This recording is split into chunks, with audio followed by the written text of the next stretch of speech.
Assalamualaikum warahmatullahi wabarakatuh. Perkenalkan, kami dari kelompok 1 mata kuliah persamaan diferensial biasa yang beranggotakan Lisa Andriani, Helvi Ainil, Angelia Permata Rahayu, dan saya sendiri Mezi Erko Putri. Kami akan menjelaskan tentang pengantar persamaan diferensial.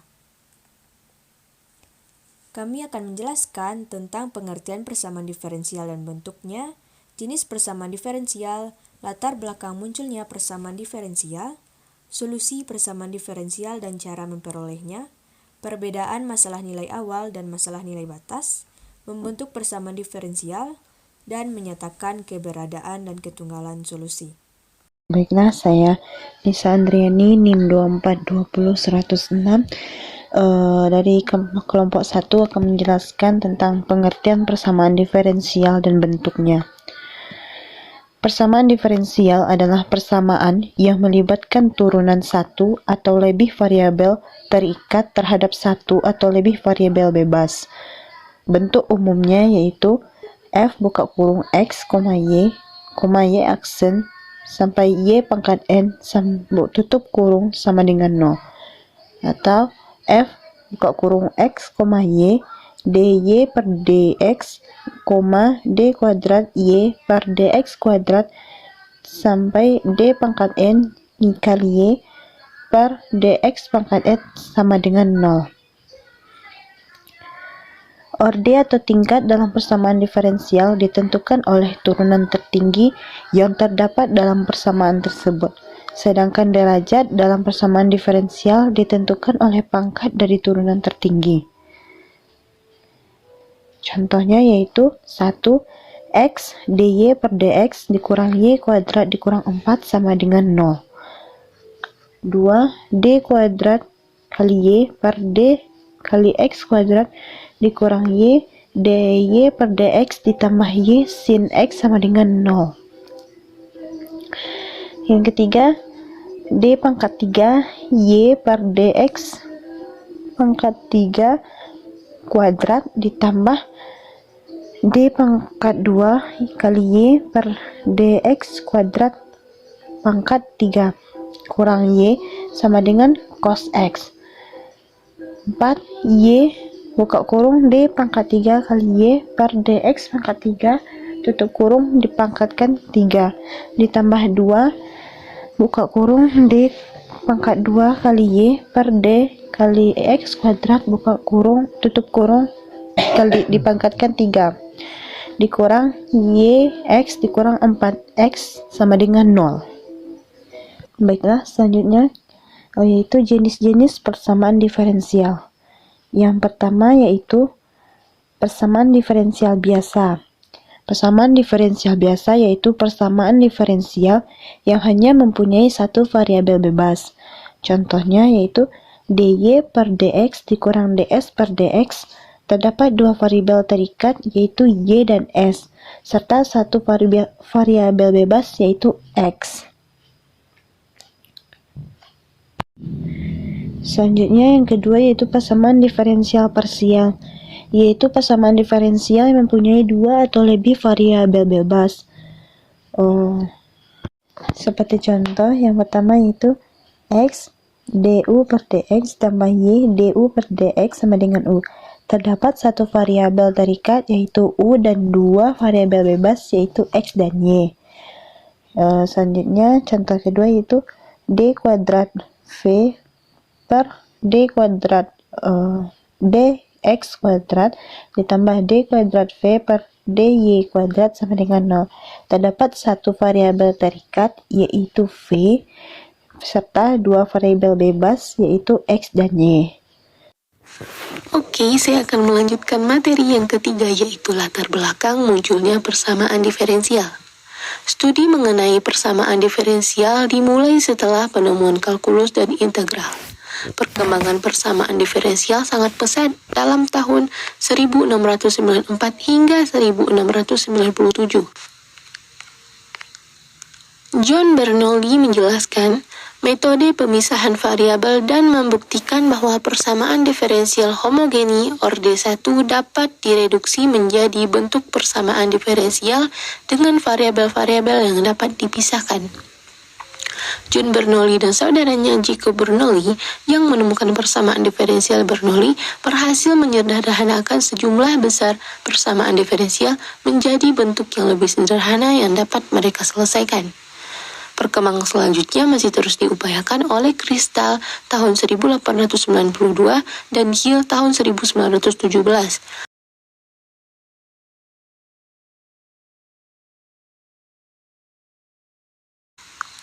Poin keempat yaitu jenis solusi persamaan diferensial dan cara memperolehnya. Yang pertama itu penyelesaian eksplisit persamaan diferensial. Persamaan x kuadrat kurang 2x min 3 sama dengan 0. X sama dengan 3 adalah penyelesaian dari persamaan aljabar karena jika X sama dengan 3 diganti ke persamaan-persamaan itu menjadi benar. Atau dengan kata lain X sama dengan 3 memenuhi persamaan. Begitu juga dengan X sama dengan min 1, kita juga akan mengatakan fungsi Y sama dengan Fx sama dengan X kuadrat min E pangkat 2X adalah penyelesaian dari persamaan diferensial Y aksen kurang 2 buka kurung Y kurang X kuadrat tambah X tutup kurung sama dengan 0. Sebab jika fungsi Y sama dengan Fx disubstitusikan ke persamaan diferensial di atas, maka persamaan itu benar. Misalkan Y sama dengan Fx mendefinisikan Y sebagai fungsi dari X pada interval X kecil dari B, X besar dari A, titik 21. Dikatakan bahwa fungsi X adalah penyelesaian eksplisit atau penyelesaian saja dari persamaan diferensial jika Fx memenuhi persamaan untuk setiap X dalam interval I, yakni jika disubstitusikan Y dengan Fx, Y aksen dengan F aksen X, Y aksen dengan untuk setiap X dengan F aksen X, dan seterusnya. Persamaan yang didapatkan adalah identitas dalam X. Dalam simbol matematika, definisi di atas mengatakan bahwa Fx merupakan penyelesaian dari persamaan diferensial F buka kurung X, Y aksen, titik-titik Y pangkat N tutup kurung sama dengan 0. Jika F buka kurung X, Fx, F aksen X, titik-titik F pangkat N dalam kurung C tutup kurung sama dengan 0 untuk setiap X dalam I. Yang kedua, penyelesaian implisit persamaan diferensial. Jika fungsi implisit G buka kurung X, Y sama dengan 0 memenuhi suatu persamaan diferensial pada interval X kecil dari B, X besar dari 1,2a, maka relasi G, X, Y sama dengan 0 dinamakan penyelesaian implisit dari persamaan dasar itu, persamaan diferensial itu. Suatu relasi G, X, Y sama dengan 0 dinamakan penyelesaian implisit dari persamaan diferensial F buka kurung X, Y aksen, C, titik-titik Y pangkat N sama dengan 0. Pada interval X kecil dari B besar dari 1 banding 1,2a. Jika fungsi itu mendefinisikan fungsi implisit pada interval I, yaitu jika ada fungsi Fx yang didefinisikan pada I sedemikian hingga G buka kurung X, Fx tutup kurung sama dengan 0 untuk setiap X dalam I, dan jika Fx memenuhi persamaan di atas, yaitu jika F buka kurung X, Fx, F aksen X, C, titik-titik F pangkat N dalam kurung X tutup kurung sama dengan 0 untuk setiap X dalam I. Perkenalkan, nama saya Angelia Permata Rahayu. Dengan NIM D42018, saya akan menjelaskan materi tentang perbedaan MNA dan MNB. Yang pertama yaitu MNA. MNA yaitu kepanjangan dari masalah nilai awal.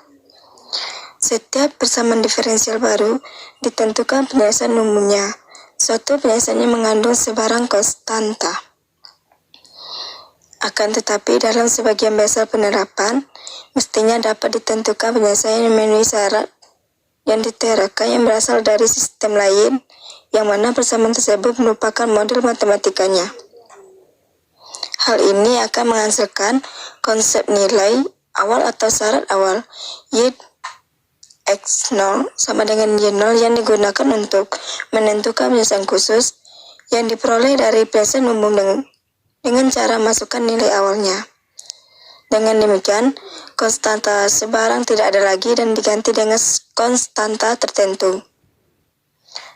Contohnya, selesaikanlah persamaan diferensial Y absen sama dengan Y per X ditambah 2X pangkat 3 cos dikali X kuadrat per Y dengan cara awalnya yaitu Y dikali akar dari V sama dengan 0. Misalkan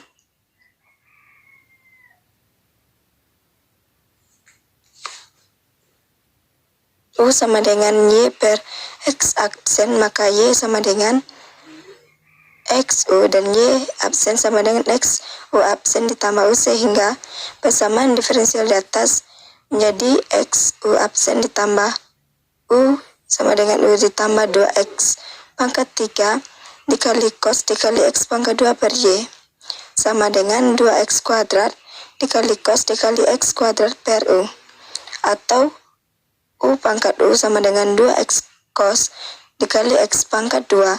Selanjutnya dengan pengintegralan diperoleh integral dari U du sama dengan integral dari 2X dikali cos dikali X pangkat 2 dikali dx.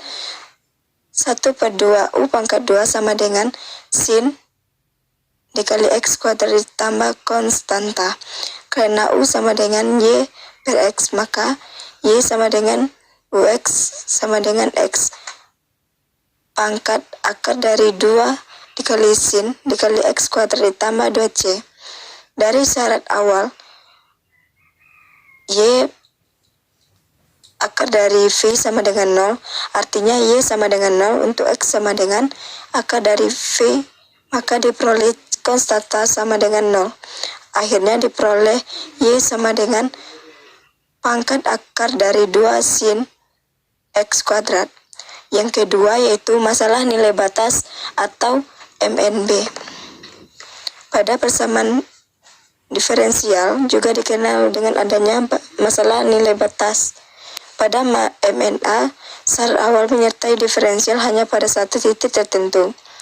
Sedangkan pada MNB syarat awalnya yaitu 2 titik yang berbeda. Untuk membedakan syarat awal pada MNA atau MNB, maka syarat awal pada masalah nilai batas disebut sebagai syarat batas. Baiklah, saya Mezi Eriko Putri dengan NIM 2420134 akan melanjutkan menjelaskan materi selanjutnya tentang membentuk persamaan diferensial dari suatu solusi. Langkah-langkah untuk menentukan persamaan diferensial jika diketahui atau diberikan penyelesaiannya. Yang pertama, tentukan banyaknya konstanta sebarang. Yang kedua, turunkan sebanyak konstanta sebarangnya. Yang ketiga, jika penyelesaian didiferensialkan sehingga konstanta sebarangnya sudah lenyap atau dieliminasi, maka hasil diferensialnya merupakan PDB. Yang keempat, jika konstanta sebarangnya masih ada, maka eliminasi konstanta tersebut sesuai dengan aturan yang ada. Mari kita lihat contohnya. Contoh 1. Tentukan PDB yang penyelesaiannya Y sama dengan X kuadrat tambah A ditambah B. Penyelesaiannya, konstanta A dan B dapat kita jadikan satu menjadi satu konstanta, yaitu kita misalkan konstanta C. Sehingga dapat ditulis Y sama dengan X kuadrat ditambah C. Karena konstantanya cuma satu, yaitu C, maka ini hanya diturunkan satu kali atau turunan pertamanya. Sehingga diperoleh Y aksen sama dengan 2X atau dy per dx sama dengan 2X. Nah, pada persamaan ini terlihat bahwa konstanta sebarangnya sudah tidak ada lagi. Nah, maka Y aksen sama dengan 2X atau dy per dx sama dengan 2X ini merupakan PDB yang ditanyakan. Contoh 2. Tentukanlah PDB yang penyelesaiannya Y sama dengan AE pangkat X tambah B. Penyelesaiannya, bentuk Y sama dengan AX pangkat X tambah B ini dapat kita tulis ulang menjadi Y sama dengan AE pangkat X dikali E pangkat B. Ini pangkat B. Sama dengan AE pangkat B dikali E pangkat X. Nah, bentuk dari AE pangkat B ini dapat kita gantikan oleh satu konstanta sebarang. Kita misalkan dengan C. Sehingga kita tukar menjadi C, sehingga menjadi Y sama dengan C E di E pangkat X. Kita misalkan ini persamaan 1.1. Lalu konstanta sebarangnya hanya satu, yaitu konstanta C, sehingga kita turunkan satu kali, sehingga diperoleh Y sama dengan C E pangkat X. Nah, ini masih terlihat konstantanya itu masih ada, yaitu konstanta C.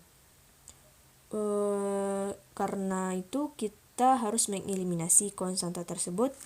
Caranya substitusikan persamaan 1.1 pada Y sama dengan C E pangkat X, sehingga kita peroleh PDB-nya, yaitu ini merupakan yang telah kita turunkan tadi, yaitu Y aksen sama dengan Y, atau Y aksen dikurang Y sama dengan 0. Ini merupakan PDB yang ditanyakan. Contoh 3. Carilah PDB yang penyelesaiannya X kuadrat Y pangkat 3 ditambah X pangkat 3 Y pangkat 5 sama dengan C. Dari persamaan ini terlihat bahwa hanya terdapat satu konstanta, yaitu konstanta C. Maka kita turunkan satu kali.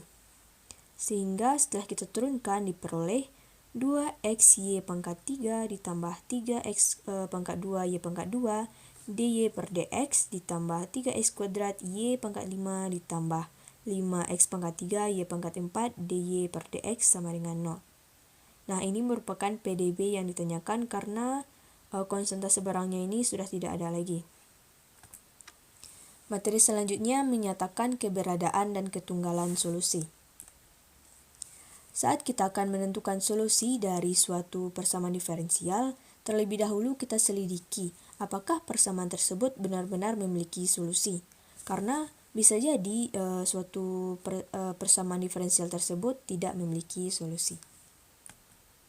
Nah, untuk mengetahui ketunggalan solusi dari suatu masalah nilai awal, diperlukan analisa terlebih dahulu. Seperti kita lihat pada teorema ketunggalan solusi berikut ini. Jika terdapat suatu persamaan diferensial dy per dx sama dengan fx, y. Nah, ini memenuhi fungsi f ini kontinu di D subset R2. Lalu turunan parsial dy per dx-nya juga kontinu pada domain D dan x0, y0 elemen dari D. Maka terdapatlah solusi tunggal dari PD yang terdefinisi pada suatu interval nilai mutlak x kurang x0 kecil dari H. Dengan H ini cukup kecil dan memenuhi kondisi dari x0 sama dengan y0. Baiklah, sekian penjelasan dari kelompok kami. Apabila ada kesalahan, mohon dimaafkan. Kami akhiri dengan Assalamualaikum warahmatullahi wabarakatuh.